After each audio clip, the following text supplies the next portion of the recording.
இன்றைய பைபிள் வசனங்கள். கடவுள் நமக்கு அடைக்கலமும் ஆற்றலுமாய் உள்ளார். இடுக்கணுற்ற வேளைகளில் நமக்கு உற்ற துணையும் அவரே. திருப்பாடல்கள் அதிகாரம் 46 வசனம் 1. எனக்கு வலுவூட்டுகிறவரின் துணை கொண்டு எதையும் செய்ய எனக்கு ஆற்றல் உண்டு. பிலிப்பியர் அதிகாரம் 4 வசனம் 13.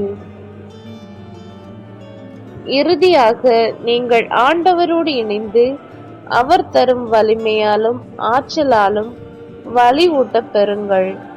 எபேசியர் அதிகாரம் 6 வசனம் 10.